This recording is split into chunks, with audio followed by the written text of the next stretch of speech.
There's a tweet that's currently doing the rounds on social media, specifically on X or Twitter, and this tweet is about Edwin Sodi's girlfriend, Lebogang Maile, okay?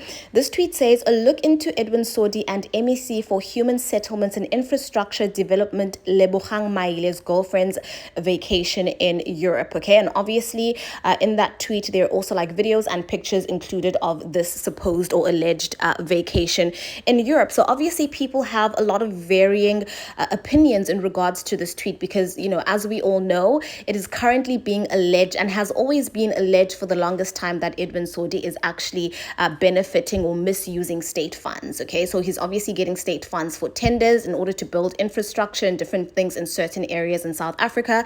And there's been complaints that obviously he's not using these funds appropriately. Okay, so I'm just going to read from a couple of tweets. This person quoted this tweet rather and said, this really hurts me a lot because le mali ayisebenzayo is supposed to help build better infrastructure for South Africans. Okay, and then another person said, beneficiaries of our leading political party don't care. They say this lifestyle is their privilege. Okay, another person says, do these beneficiaries even understand that they wouldn't need to sell themselves when the right party governs, or are they just lazy to work for themselves? Okay, the last tweet that I'm going to read is from a person that says, short-term soft life that has the potential of depression when substitution is inevitable. Do they save most of the money they get as allowance, etc., etc.?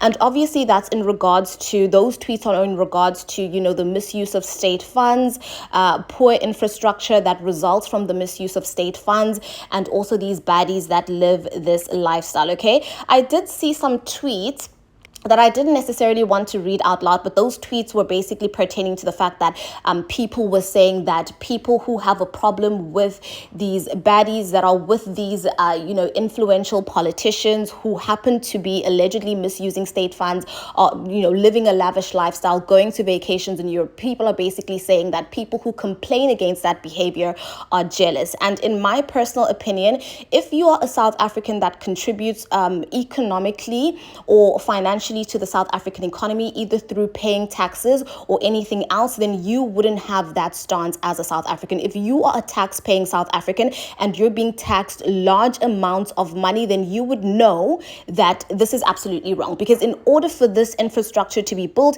in order for these tenders to be given to certain people, obviously they have to, garner or get funds from South African citizens, and they get those funds through taxing the South African people. And that's why taxes are incredibly high for some people. They're paying close to like 40% of their income to SARS or to the South African government purely because, they have to, So it really hurts the average South African when they work extremely hard. They're being honest. They're doing what they're supposed to be doing. They pay their taxes on time, and they don't have access to infrastructure, and they see that the state funds are being misused or abused by certain politicians. This is honestly, it's really disappointing at this point. I did make a video about Edwin Sodi. I think it was a couple of months ago. Obviously, I was just highlighting some of, the places where he was meant to make developments, build, bridges, infrastructure, etc., etc. And those places obviously have not yet received that infrastructure. So it's actually quite disappointing to see that this is where the money is going. But anyways, ladies and gentlemen, I don't want to ramble on too much about this. I just want to remind you that when you go to the polls tomorrow,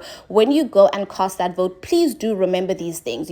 I saw a tweet somewhere that said that South Africans have 1 day to vote, and if we don't have, or if we don't make the right decision on voting day, then the ANC will have 5 more years to basically tarnish South Africa and to chow our money nicely with baddies. But tell me what you think about this in the comment section. Also, don't forget to like, comment, share, and subscribe, and I will see you in my next upload.